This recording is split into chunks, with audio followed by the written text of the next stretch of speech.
Good evening, everyone. Welcome along to Newcastle Fans TV. I'm here with the dressing gown wonder, Mr. Liam Kerr. All right, pal? Yeah, I'm fine. You? I am exhausted, but we're here. We're here. It's, wife back at work, and I've had 2 kids on my own. Who would have thought it? How do single parents do it? But I digress. It's been another crazy week in the world of Newcastle United. Arbitration, club statements, which amazing. A club that communicates. Who would have thought it? A tiff on the training ground, and not a punch up, but a shove off. We'll get to all of that. So coming up, we will start with the club statement and the Takeover arbitration news, if you like, that's come out today. We'll then look at Steve Bruce's press conference, which is even more difficult to unravel and just figure out what the hell he means. And then we will look ahead to Sunday's must-win game at West Brom. But Steve Bruce says it's not must-win, but we'll come to that later. So first up, evening, everyone. Evening, Thomas. First up, let's get the old share screen on the go. Newcastle United released a statement this afternoon. If you haven't seen it, I'm not going to read it out because I've had enough of reading today. Reading Mr. Men books. Have you had a chance to read this, Liam? What did you make of this statement? It was kind of refreshing in a way because Newcastle aren't accustomed to being so communicative. Yeah, it was good to see that. Obviously, Mike Ashley's still committed to the cause, to trying to sell the club. In terms of the Premier League, it obviously shows they're trying to hide something if they want everything behind closed doors, in a sense. Do you know what I mean? Like, they don't want anything out in the public. If you've got nothing to hide, why would you not have it out in the public? Do you know what I mean? It just all seems a bit bizarre. It does. So essentially, they've made 2 claims before arbitration has begun, and they've lost them both. One to get the chair of the arbitration committee removed, and the other to, as you say, make it public, which has both been rejected. On the public note first, I mean, I'm quite torn on it because in a way, you want to know about what everything is going on because obviously it's interesting and it's the future of our club and it's probably the biggest thing that's ever going to happen to our club. But on the other hand, after everything that we've been through in these past 12 months of this takeover, I kind of don't want to know, and I just want to know the outcome, if you know what I mean. What do you think? In a good way. I know what you mean. In a good way, in a way it could be good, in a way it can be bad. I think this is out of context, but the Adam Johnson case, everybody was just so pricks. Everyone was so focused on it. Think of a different word. Everyone was so focused on it, and then just forgot all the realities of the life. Do you know what I mean? So it might be an idea, especially with us, how much things change all the time. That it is behind closed doors, but you want to know. You don't want it leaked. Do you know what I mean? Which it will happen. Yeah, exactly. I mean, I wasn't expecting the takeover to be compared to Adam Johnson, but this is striking. This final kind of paragraph of this club statement: the club shall continue to actively pursue its claim in the arbitration and calls on the Premier League to resolve the matter in a speedy and transparent way that does not prevent substantial investment into English football and the North East region that the proposed takeover would bring. That to me says the takeover is still very much alive. Definitely. I don't think Mike Ashley would be going through all this trouble if it wasn't still on the table. It kind of, in a way as well, because Saudi have been in the news this week for, US government federal reports about the Jamal Khashoggi murder, this, that, and the other stuff that's so far and away from football that we were, as Newcastle fans, kind of dragged into the moral arbiters of being in that case, particularly during lockdown 1. I remember having a conversation with Henry Winter about it. But it just seems like this thing couldn't get any more complex if you tried, could it? I mean, how do you begin to get your head around it? The thing is though, like this Saudi company, I think it's the PIF. They've Yeah. invested in some massive companies. Do you know what I mean? They've invested in Facebook. They've got money everywhere, and it's just, why is it Newcastle? That's the problem. Well, yeah, when you see Saudi advertisement on near enough every sporting event, Tua and Fury, Saudi's the front runner for that to take place. Anthony Joshua had his one of his previous fights there against Andrew Ruiz, and yet little old the club in the northeast. Yeah. That's a no-no. I've got a clip from Sky Sports News. Oh. Looks like Sam's internet's gone. In layman's terms, Newcastle United are 2-0 down to the Premier.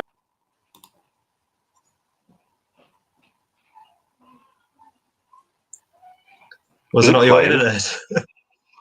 But it was. In layman's terms, Newcastle United are 2-0 down to the Premier League before a ball has been kicked in their arbitration case against the league's governing body. They've lost out on the first 2 points. The first of those is for the removal of the chairman in the arbitration case, and the second of those is for the findings of the case itself to be made public for people to read into once it reaches a conclusion. Despite that though, Mike Ashley still feels he's in a strong position to win this case and see Newcastle United taken over by Amanda Staveley's consortium with an 80% stake held by the Public Investment Fund of Saudi Arabia. It's my understanding that Mike Ashley's position is he'll fight tooth and nail for this to be pushed through, and he wants to give Newcastle United supporters and the regions what they want and what they deserve. It's his feeling, as I understand it, that the Newcastle supporters have won the lottery and have been refused a payout.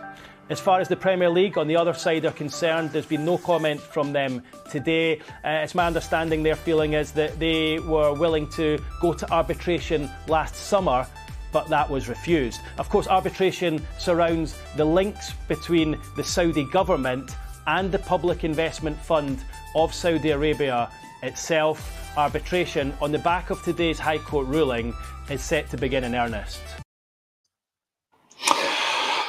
So, don't worry everyone, my internet has had its 20p replaced in the meter and it should be fine for at least another 10 minutes. Liam, do you feel like you've won the lottery and not had a payout?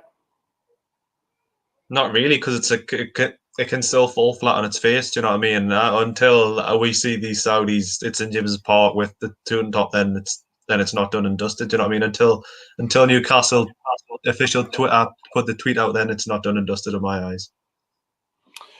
Yeah, it's one of them. I mean, there's no indication of just when, these arbitration proceedings and court cases and all the carry on that's to follow. There's no indication of a date when that's going to start yet. An interesting thread from Ben Jacobs on Twitter today, who works for BN. If I get rid of that white line, there we go. Again, I'm not going to read it all, but at Jacobs Ben on Twitter, it's a really lengthy and interesting thread that kind of simplifies just what's going on. One thing that kind of stands out to me that's kind of away from Saudi is this whole thing of, if we were to get relegated, which, we're 17th in the league, it's a very real proposition. Why isn't Mike Ashley protecting his investment? Because if you look there, although the case would then go to the EFL, who would seem like they'd let any old fucker in, like Wolves and our neighbours down the road. But then the fee would have to be negotiated. Could you really see Mike Ashley dropping his asking price of around 85 to 100 million pounds? You might have to, because obviously he wants rid of the club. Do you know what I mean? And obviously, his shops probably aren't earning much money at the moment, so he's probably just seeing it as like a payment to get out. Do you know what I mean? So it is a bit bizarre that he's risking 100-odd million for 4 million if he could have, because there was rumours today that if we sack Steve Bruce's payout would be 4 million. It's just bizarre that you're risking 100 million instead of 4. Exactly. I mean, there is some kind of confusion about just how long Steve Bruce has got left on his deal. I mean, it's supposed to be up at the end of next season, but it's been hinted at that there is, options for another 12 months, which God knows why you'd want to trigger that clause. But I think that would come into part of that being paid off, if you see what I mean. Yeah. So this is the first major bit of contention away from it being made public. This Michael Beloff chap. So if you look there, he's worked alongside Nick DeMarco before in arbitration against the Premier League, and he's now working for the Premier League, which is why Newcastle wanted him off the case, basically. And if you see there, Ben Jacobs goes into details. It's just all a bit of a mess, isn't it, Liam? It's not Newcastle without something being a mess. Do you know what I mean? Every scenario Newcastle's in is always a mess. Do you know what I mean? It just stinks of like corruption, and maybe corruption's a bit of a stern word, like, but it just seems like they don't want Newcastle to succeed.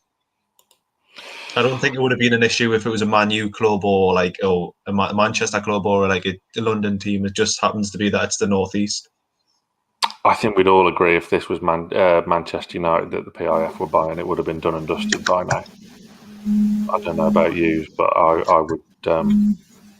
I think that's just a given. I mean, cast your minds back to lockdown 1 and the whole furore it caused around it being Newcastle United, when rumour was 12 months previous they were looking at Man United. I mean, there's now rumours that they want to invest in Inter Milan, and there was rumours previous of Roma as well. But this would suggest to me, like PIF, like Ben Jacobs says there, look at that there with that lovely big tick next to it.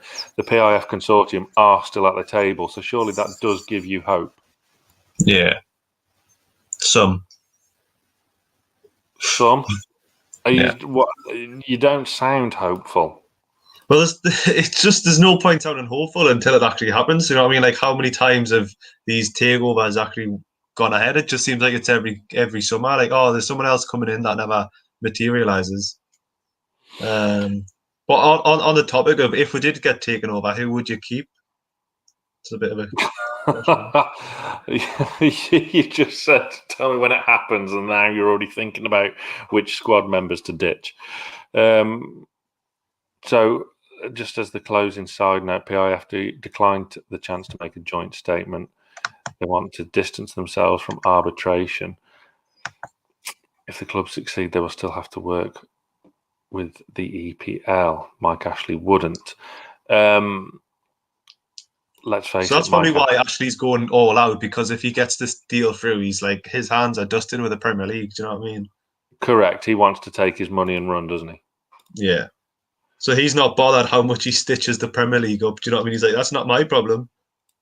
That all comes to a head again, though, is why not protect your investment and get rid of Steve Bruce and just pay the $4 million, get someone in.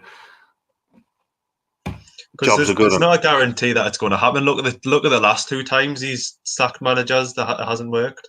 So yeah, because he's left it too late. Yeah. But I still don't think it's too late at the moment. I think possibly, but how long have we been saying that the time was now for Bruce to go? Probably the second game into the run. Well, yeah, I first said it. Chelsea at home after that Southampton away defeat.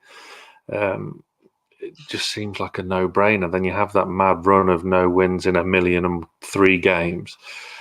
It's strange, but the 5 at the back against Sheffield United, and it was losing to Brentford in the cup. Do you know what I mean? Exactly. I mean, it's quite an odd feeling that Newcastle fans are now on the same side as Mike Ashley. Do we need to kind of proceed with caution and not get our hopes up too much? Yeah, that's what I'm saying. Like, you kind of get your hopes up too much. You're just going to get your hopes dashed until something actually comes out. Do you know what I mean? Yeah. Or should I be ordering more cans off Beer 52? Is that what you're saying? Well, I think everyone should order more cans anyways, but you're going to be waiting a while for the court case to go through. Absolutely. Yeah, that's one thing we should stress. I mean, look, we never claim to be in the know or this, that, and the other. We're fans just as everyone else is that are watching, and this is going to rumble on for months and months and months, yeah, isn't it? Primarily, Newcastle need to maintain their Premier League status, which brings us on nicely to our leader, Mr. Steve Bruce, at his pre-match press conference today. Obviously, we've had a spat midweek. It's Steve Bruce versus Matt Ritchie. What the hell is going on at our football club? It's probably just you don't go and blame one of your most experienced team players. He's pretty much just dug Matt Ritchie out, like in his press conference after the game. So no wonder Ritchie was annoyed. And then the whole crack about the shoulder barging is a bit extreme. Like, how old is he? Like 60 odd, going downstairs to try and scrap someone. Do you know what I mean? Yeah, it's very peculiar. I mean, he's now confirmed it's happened. Has too much been made of it? Because we've had these instances in the past. Jamal Lascelles and Mo Diame had a set to a couple of years back. I remember back in the day, Andy Carroll and Stephen Taylor. Didn't Carroll break Stephen Taylor's jaw? So yeah, I think he was sleeping with his lass, I think. Allegedly. Yeah. But these things happen, and they always have a habit of coming out into the public eye anyway. So is this just too much being made of it? Because I suppose you want to see a bit of passion and intensity. Obviously, we know you get that from Matt Ritchie, but yeah, obviously Steve Bruce is just all in the wrong. But the thing is, it was player on player. Every time you've mentioned it was player on player, not player on manager. It's like Steve Bruce should be separating players apart, not making players clash, obviously, which he has done. Do you know what I mean? And it just seems like he's fallen out with a lot of staff, like a lot of playing staff, supposedly. Do you know what I mean? He supposedly fell out with the long staffs.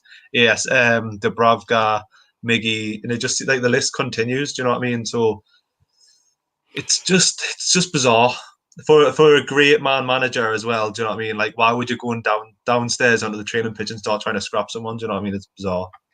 It is, and Bruce has got this. Joey Barton in the yeah, quite right. Joey Barton would have had his fair share of spats. I think when Shearer was manager as well, him and Joey Barton had a spat after that Liverpool game, didn't they? I think Shearer said he was useless. Well, he was at that time, Allegedly. wasn't he? He was getting sent off, but fortunately, Joey Barton, worked hard and got himself back into the fans' good books. Similarities aside of this little tiff, which apparently Matt Ritchie has apologised and everything's hunky-dory again now. And Steve Bruce does still have this reputation of being a fantastic man manager, as you say. Sir Bobby Robson once recommended him when Sir Bobby left.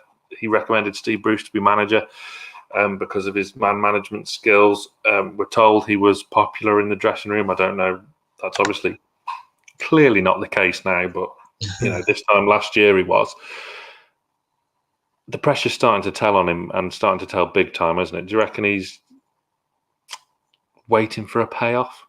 But like, how many times have we said the pressure's on him now? Do you know what I mean? It seems like every time he goes into a press conference, he like does something stupid, or he does something stupid during the week. It's like going back to the 5 against Sheffield United. You're thinking like the pressure should be on him then, and then it's like the next game we lose, the pressure's on him even more. The bloke just doesn't get the point of like do something. It's like poking a dead dog. Do you know what I mean? Like do something, like move or do something, like leave. But it just seems like he's never going to leave. He's never going to resign because he's not going to get his payout.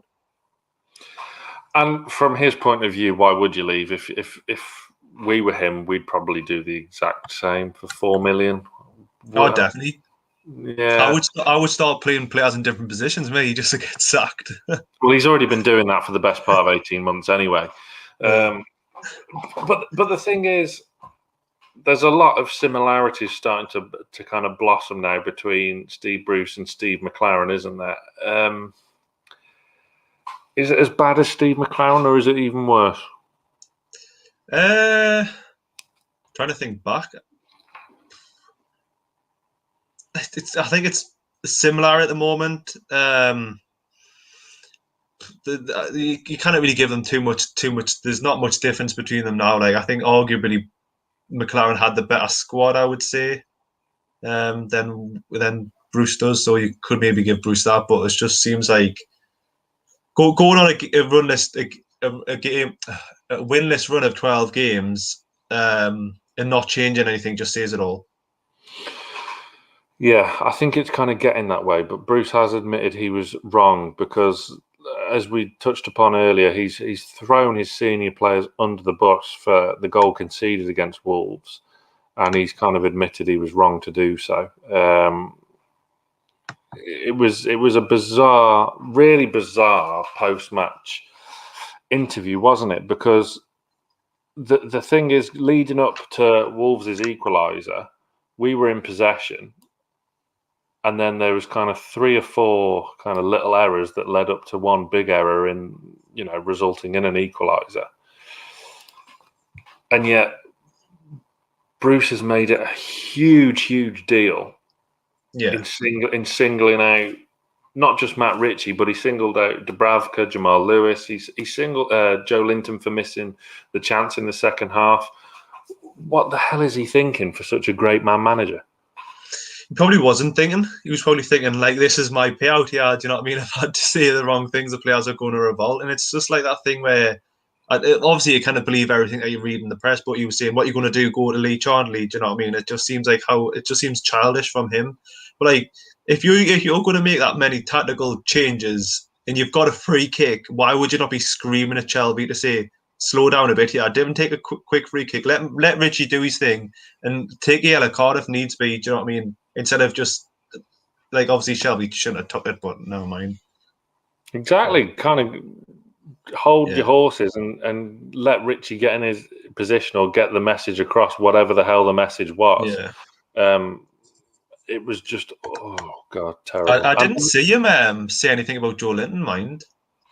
Yeah, well, he just highlighted that he should have buried that chance in the second half, which he probably should. I mean, I said on the post-match reaction after the game, I don't think Seiss knew anything about his goal line clearance. I think it was just one of them. But on another day, you'd like to think Joe Linton would bury it, even if, I know it's Joe Linton, but I think Willock's one in the first half was more of a gilt-edged chance, and Miggy's obviously that hit the post. The problem is, now, away from what's going on with Steve Bruce and his man management and his takeover, there is a mole. Newcastle United have a mole. And Bruce isn't happy. If I get rid of that comment there, you can read the full thing. The story surrounding Carl Darlow, which apparently was leaked. Steve Bruce got accused of him being the mole himself. He'd resign tomorrow if that was the case, as he says there. There has to be a source from within, which is the biggest disappointment of all. So there is a mole inside Newcastle United leaking information to journalists about what is happening inside the club. I mean, we all want to have a game of Guess the Mole, let's face it. It's probably Bruce, he's probably just D'ing it to, like, I want me 4 million, do you know what I mean? Like, come on. Yeah. But like, even his rants against Craig Cope are getting funny now. He's always negative. I'm thinking, well, because everything is negative with Newcastle, do you know what I mean? There's no positivity. He was 17th in the table, do you know what I mean? Like, what's positive with that? Well, yeah, that's it. And the thing is with Craig Hope as well, he only kind of, I think I saw him put a tweet saying, get your own house in order. I mean, this is the thing. Craig Hope was nowhere to be seen with these stories under Rafa Benitez and stuff like that, but he was for Steve McLaren. He obviously had the set two with Steve Bruce, which was probably Steve Bruce's finest hour last season at West Brom, coming off the back of a win and giving it calling me a liar. Exactly. That was fantastic. We all loved it. I remember we all loved it when that happened, and here we are 12 months on, and we're all loving Craig Hope for breaking this story. No, Fordy, I am not the mole. I live 200 miles away from Newcastle. Steve Harper. I'll tell you why it's not Steve Harper. Steve Harper's had been moved to the academy because of everything that's going on there as well, with coaches being suspended and lawsuits happening with there. So as if things don't get more complicated at United. What's that case? What's happened there again? So Joe, I've got to be treading on very careful ground, so I'll kind of be as vague. Allegedly, a complaint has been made against the club involving Joe Joyce's son from when he was there a few years ago. Joe Joyce has now been kind of temporarily suspended whilst this all gets sorted. So whilst Joe Joyce is away, Steve Harper's been placed in the academy away from the first team now. So in essence, after bringing in an extra man in Graham Jones, we're now a man down again on the coaching staff. That's excellent, Fordy. That really well done. That's great work. So Lee Charnley has been found at the training ground. Lee Charnley is alive. He's at work. He was at the training ground this week trying to kind of sort things out, as it were. Yeah. How much does Lee Charnley get paid? He doesn't actually seem to do a lot, I would love his job. Don't get me started, because he's been there. I think he has been there longer than Mike Ashley, working at the club. So I always think the biggest disappointment with Lee Charnley is he should know better. Yeah. But he clearly doesn't. That is, we all have our opinions. But after Steve Bruce got his kind of message away from confirming the Ritchie incident, saying we have a mole in the ranks, the important message, of course, is stick together. We must stick together. The relationship he's got with the players is as good as it always can be, when he's not, barging into people. He won't let anyone try to derail or get in the middle. Fortunately, I think someone was in the middle when he was trying to barge Matt Ritchie.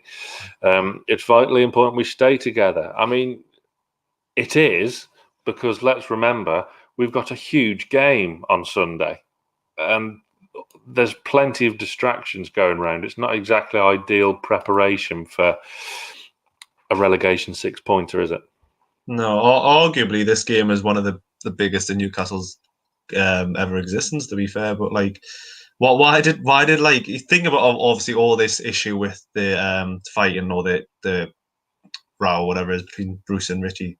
Why did Newcastle have to release that statement the day as well? Do you know what I mean? It just seems like could have not waited till Monday. Do you know what I mean? It's a Friday and no one does any work on a Friday. Do you know what I mean? Yeah, it's typical Newcastle United, isn't it? Let's face it, any other club, these things get handled properly. But it absolutely is a must-win game on Sunday, which we will come on to very, very shortly as we look ahead to West Brom on Sunday, which is, of course, live on Amazon Prime. Check the link in the description, and then you can watch the game for free. You can start your free trial, have it on us on NFTV. Just remember to cancel before your month is up, and then hey presto, you've got the game for free. Final kind of quote from Steve Bruce away from team news, and this is what he said. He was directly asked today whether or not he's ever thought about walking away, resigning, And as we've been saying, definitely not. Essentially, why would he walk away when he can have 4 million for getting sacked? He knew it was going to be a tough gig. He has 100% faith in his players. I mean, that's kind of just a kind of typical Steve Bruce rinse and repeat statement, isn't it? Yeah, it's just frustrating. Do you know what I mean? He says it's tougher because he's made it tougher. Do you know what I mean? He's probably the only player that's probably got better under Bruce. There's probably ASM, and that's probably just natural ability, not coaching wise. So he's made it 10 times tougher. Like, well, of course, we've got no ASM for a month now. We've got no Miggy Almiron for a month now. We've got no Callum Wilson for a while now. Aside from them, if we look ahead to team news, Isaac Hayden's now 50-50. Emil Kraft's now 50-50, which, isn't always a bad thing.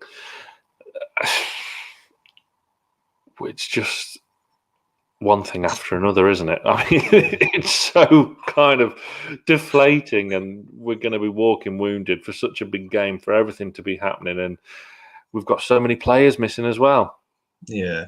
So I seen this stat ages ago, and I cannot find it, but like every club Bruce goes to, there's always an injury crisis.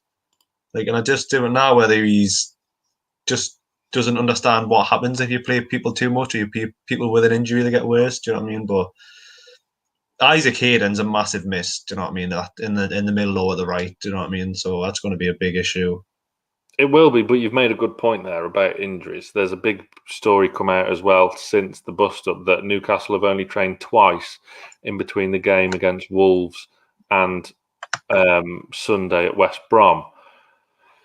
He says it's ridiculous for his kind of training methods to be called into question when the training regime, the training plans have all been set out by sports scientists and whatnot. But I'm sorry, you've got 8 days between 2 real big games and you've trained twice. Yeah. That doesn't seem right to me. I mean, an under-10s team will train that many times.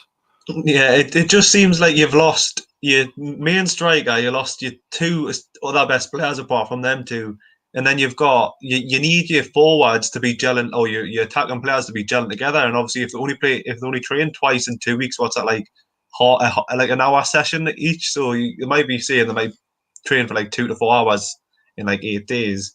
They're not going to be gelling, do you know what I mean? Because Joe Linton hasn't really played with Fraser or Murphy much, and Carroll hasn't hardly played with them, and Gale's hardly played with them. So they need to learn each other and how each other move, and how each other, like, where they like the ball, they like the ball to the chest, or they like the ball to the feet, or they like the ball in front of them. Do you know what I mean? So it's just madness. But obviously, he knows what he's doing because he's experienced and done it for 20 years, but he's won nothing. But apart from that, he's a brilliant manager, and he's only got the worst ratio of losses in the Premier League history. But apart from that, The thing is, as well, out of these 2 training sessions, one of them could have been, I know, and there'll be a few of you that laugh at this, one of them might have been a tactical session where they look at the opposition. You sat down in a room looking at how we're going to play and looking at West Brom's strengths and weaknesses. Judging from performances over the past 18 months, that may or may not happen at any point. But to think they might have only been on the training ground once all week, and this is one of a couple of things now that haven't changed at all during Steve Bruce's tenure. Danny Rose came out with quotes last season saying he can't believe how many days off he gets at Newcastle. We go back to the Ritchie substitution fuck-up against Wolves. The same thing happened last season against Arsenal when Jetro Willems come on as mid and then had to be moved to left wing back, costing us a goal, costing us. Well, they scored the winning goal from it, cost us a point from it. It's just like nothing changes. It's an ever decreasing circle of just crap, isn't it? You think he would learn his lesson being so freaking experienced. But he doesn't learn his lesson, though. It's just like, we're just saying, like, seems like every time we come on one of these, we're just saying, like, the same thing. Do you know what I mean? It's just like, he's played the same 11 again, or he's played the same formation again. Do you think he's going to learn? And it's just like, oh, no, next week, the same formation. Do you know what I mean? But, like, people seem to, like, rate him, and I don't know why, like, but it takes a special skill to be like the worst performing manager in the Premier League history. Like, so It does. I mean, I'm 40 points out, Matty Longstaff in there. Where the hell are the Longstaffs? This is a completely different thing. I saw a clip of pre-injury, pre-Steve Bruce, Sean Longstaff. yeah, it was unbelievable, wasn't it? Completely different player. My word. That, after watching that clip, I mean, it's on Twitter. Go and find it. Google it. But that's a £50 million player, not this new Sean Longstaff we've been accustomed to, who's regressed scarily under Steve Bruce. You had Matty Longstaff get a taste of first-team football under Steve Bruce, then he's nowhere to be seen. Elliot Anderson got a minor appearance. Now he's nowhere to be seen again, and yet he's still joint top scorer of the under-23s. It's absolute madness, and it's just like, what was the point of that whole contract saga with Matty Longstaff if you're playing him well, I don't even think he's played 6 times this season. Do you know what I mean? You've played him, I think, 3 or 4 times, and it's always been against big teams. So he looks out with his depth, and then he gets dropped. And it's just like, Matty Longstaff must be thinking, so last season I made me breakthrough season, then I got dropped for Bentaleb. This season I signed a new contract with years, and then I get dropped. Not even dropped for Joe Willock. He just out in the wilderness. Yeah, got dropped for Jeff Hendrick and then Joe Willock as well, where he can't even make the bench now after signing the new contract, given the number 4 shirt, so like a proper squad number, not 43, what he was before. He got number 4 shirt. That's a proper squad number. Crazy. Both of their Longstaffs are out of contract at the end of next season as well. So another contract saga incoming. Right, let's focus on Sunday's game. West Brom away. West Brom coming off the back of a narrow defeat against Everton. Controversial one, supposedly. Well, the Fulham one's even more controversial from last night. Had that game been played 24 hours later, their equaliser by law would have stood. How? There's been a rule change today about the deliberate handball non-deliberate handball in a run-up to a goal. So essentially, if you see Madger's equaliser where it kind of hits, I can't remember who the player was on the arm, but it was kind of here. Yeah. It's in a run-up to a goal, so by law it had to be chalked off. Now it would have been allowed to stand. Yeah. 24 hours on. Premier League for you. That's the Premier League. That's who we're arbitrating against. But yeah, let's have a look at West Brom's form. So as I say, narrow 1-0 defeat. Luton, good draw away at Bayern, draw at home to United, and then narrow defeat Spurs and Sheffield United, who are picking up some points again. Look at these weaknesses here. So they've got no strengths, according to Who Scored, which is a little bit harsh. Weaknesses. So where can we look, Liam, to really exploit West Bromwich Albion? I can't really read it, to be fair, like, mate. it's yeah, but all right, then let's see. Having watched West Ham play at our place, let's see if the two correlate. Because, all right, I'll give you some clues. Defending against through ball attacks and defending against skillful players are not their forte, and yet we've got Miguel Almiron and ASM both missing on Sunday. Yeah. It doesn't bode too well, does it? Yeah. See, I was thinking, like, who am I going to start up top? And I didn't know whether I would just try with what he's been trying before and just keep Joe Linton and then put Murphy and Fraser on as your most attacking options behind that. So that could be an option, because I think obviously Fraser's got a bit of skill and Joe Linton can have a bit of skill occasionally. So if that's what we're weakest against, but knowing Bruce, it'll just be Andy Carroll up top and we're just going to be launching long balls at him all day. I don't think it. I think it'll be the former will be the more likely. I think it'll just be a straight swap between obviously ASM and Miggy coming out, I think it'll be Fraser and Murphy in, and I think Joelinton will keep his place. I probably would play Andy Carroll or Dwight Gale. West Brom's style of play, typical Sam Allardyce team: long balls, attempts crosses, take long shots. One thing that does strike me here is they play with width, which does not bode well for us, does it? No. Had to finish that off really quickly. No, like you're seeing, I think Chelsea and Man U absolutely hammered it, didn't we, from the wings. We just didn't seem to learn. But hopefully, the more time we play in that formation, hopefully the better the players adapt to it, because obviously they've been used to playing 5-4-1. So yeah, I think it's going to be an interesting game. I don't think it's going to be the best quality that the Premier League's ever going to show on the telly. Like, I don't think it's going to be a classic in it. Do you know what I mean? But it's just going to be boring, really. Interesting, but boring. I think it will be a real narrow, low-scoring game. Are there any players? Let's have a look at their squad very quickly. The West Brom squad. What and who are you kind of looking out for as West Brom's main threats? I know there's that Pierre. I think he's quite good. Where is he? Pereira. He's quality, like. But apart from that, I don't really know many players. Obviously, you've got Robert Snodgrass that can obviously score an occasional goal, but I don't think he's fit. Maitland-Niles as well, obviously, they got on loan from Arsenal in January, who I would have loved if we would have got him. But he's a real threat playing in midfield. I thought going back to the game at St James's earlier in the season, which we scraped the win against, I thought Conor Gallagher that day was the best player on the pitch in the middle of the park. I thought he was superb. He's on loan from Chelsea.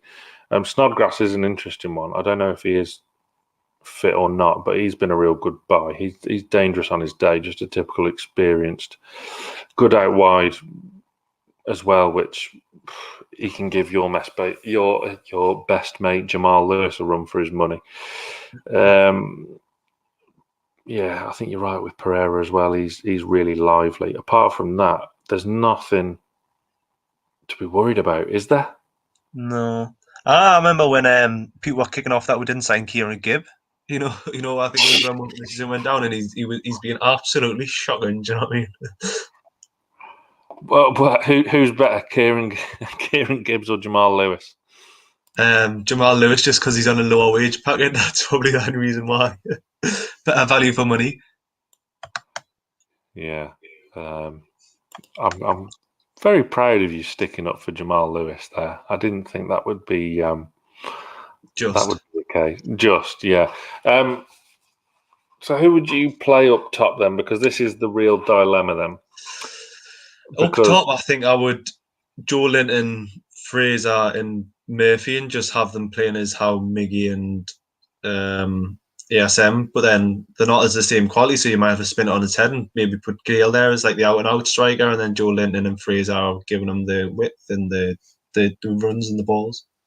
Yeah, I think Fraser's a given, isn't it? Fraser's a given. He will inevitably come in because he's, we need arguably a better player. This is his chance now to get a proper run in the team, stay fit, get some form, get some assists, nick a goal. This is what we need from Ryan Fraser, because we're now in March and we still haven't seen the best of him. He's been in and out the side. He's been struggling to stay fit. This is where he needs to come to the fore, and I totally agree. He'll be starting 100% if fit. Who starts a left back for you? Jamal Lewis. Do you? There is no way Matt Ritchie is getting a look into that first 11 after this week. Do you know? No way. He'll be put on the bench as a sign of a peace act, but there is no way he's getting on the pitch. Surely Bruce will want to throw his weight around and not put him on. But it is a good point about Joelinton, though. Would you not be tempted, like you say, to stick him out wide, and then you've got more scope to bring in Carroll or Gale, or even play two up top like we started the season. So Joe Linton and Gale, perhaps. Yeah, I think the only reason I'm playing Joe Linton is because I think his last two games they've been better for him. I think I think it was the Man U game he created the most chance for us. So I think he is improving, but no matter what Joe Linton does, he's never going to win the fans over, is he? So I think as soon as you say Joe Linton is going in the team, people are just going to whinge, whatever you say. But it's going to be an interesting one because you can never predict what he's going to do. Steve Bruce, like we could be saying here, Fraser has a guarantee, but then Fraser might not even be on the bench. Well, he'll be on the pitch. He won't be on the bench. Never know. Well, you do. And I think with Joe Linton as well, the problem he is kind of playing better the last few games, but then again, the whole team is. But the team isn't taking the chances, and Joe Linton doesn't carry much of a goal threat. I 100% completely agree with. Was it Ben there with the comment about Elliot Anderson? I think this is the perfect game for him. Youthful exuberance. I'd want him in behind the striker in that 10 role personally. I think this is the perfect game for him. He wasn't in the under-23 squad today. Christian Atsu and Henry Saive were. And still lost. Yeah, well, obviously. So I think this is the perfect game for him. Perfect game. Youthful exuberance, youthful enthusiasm, and the lad's got quality about him that we need. Yeah. It's no good them stagnating in the under-23s, stagnating on the bench. They're not going out on loan. And when they do, they don't get minutes and have to be recalled anyway. This is the game for Elliot Anderson, I think. And then who knows, if he plays well, you've then got something to go on for the rest of the month with these next two kind of winnable games after Sunday. It's kind of final point. We're sat here in March and away from a Newcastle United match day, we're sat kind of watching Fulham, watching Brighton, watching Burnley, praying that they don't get a result, that they lose. Yeah. It's wrong, isn't it? We I mean, I know we get a bad rap for wanting too much, which we all know. Everyone knows it's bullshit. Everyone watching this knows we don't expect too much. We don't expect the earth. We don't expect to be challenging for top four.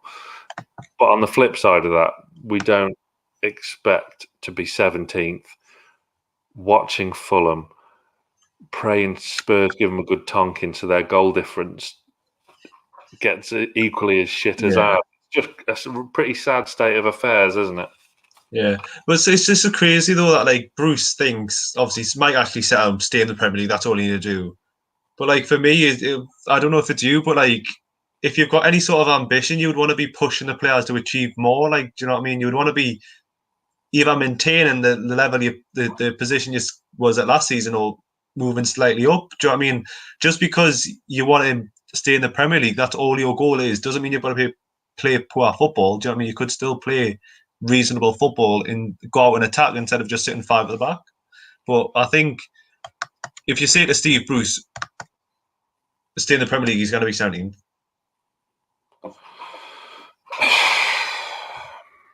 And that's part of the problem. I mean, we know Mike Ashley's a gambling man. We know he kind of does leave things too late. But on the flip side of that, he with good people, he dismisses them too soon. Chris Hughton and Rafa, and it's just it's weird with Rafa though. That like Rafa couldn't get any money, but then Bruce didn't come in. He obviously got the players already pre-bought for him, but like, why would you not give the money to Rafa to spend the money? Do you know what I mean? It's just a bit bizarre, but it is. For those of you who are interested and haven't read it yet, I wrote an article yesterday about this whole situation with Mike Ashley and his gambling with Newcastle United's future and get the McLaren years. So head on over to our website, newcastlefanstv.com, and look at that, 30 views for an article. Get me. But here's a question for you before we go. Go. If we go down this season, who gets the blame? Off the pundits. Who gets the blame off the pundit? Well, it depends which pundit it is, because the vast majority of them will blame us. Even though we're not there. Yeah, Peter Crouch, what are you on about? Crouch is normally sound and good value, but my word, he was talking some shite that day. Well, it's our fault. It's the fans' fault. I mean, how can we create a bad atmosphere if we're not even in St. James's Park? It's absolutely crackers. I don't know. Makes no sense at all. But who does get the blame? The blame lies with Steve Bruce. He recruited well. If this would have been the situation last season, then you could kind of blame Steve Bruce a bit less because of the situation handed to him. But he recruited really well in the summer. He had a good start to the season, as in that West Ham game, and look where they are now. What's going on there? After that game, you'd have said one of these teams is in a relegation dogfight, the other's pushing for top four. Yeah. You went on a West Ham fan channel saying they're getting relegated. There you go. Shows you what we know. Before we wrap up, then, let's get a prediction. What are you going for? West Bromwich Albion versus Newcastle United on Sunday. What's going to happen? 2-0 Newcastle. Ooh. Okay. Actually, 2-1. You backtrack quick. Any advances on 2-1? 7-4. 7-4. Okay. Well worth getting the Amazon Prime then. Link in the description. Watch the game for free. I kind of agree with Johnny in the comments there. I think it's gonna be a draw. I'm gonna go for 1-1 as well. We need to be burying these chances. We can't have another game like Wolves first half and Man United first half where we've dominated. We've dominated the play but not took our chances. And it's gonna be a big ask with no Callum Wilson, no ASM, no Miguel Almiron. It's just one of these games that we need to muddle through and nick a 1-0 or a 2-1, like you say. But I'm a bit pessimistic. So yeah, I'm going to go for 1-1. Fingers crossed, though. It is a must-win game. Steve Bruce said it's not, but Steve Bruce says a lot of things that are just utter shite. So. I mean, Toon Talk's gone for 3-0 West Brom. I mean, come on, mate. Please do like this video and check out all our other videos from this week. We had a fantastic Greenwood Mulliner Show a few days ago with Paul Ferris, who was physio at Newcastle United through Kevin Keegan era, Dalglish, Hullett, Bobby Robson, Souness, and he was back as part of Alan Shearer's management team as well. Really interesting. Our conversation with him. We had Lee's video earlier in the week as well, with him playing with some lovely new software that we've got for the channel as well. And there's an under 23 update coming out on NFTV Extra tomorrow too. And the influencer is on NFTV Extra as well, which you guest hosted. I did. How was that? Well, our other place at the moment. I know you're like a bad rash. Yeah, that's true. Probably comes from wearing that dressing gown too much.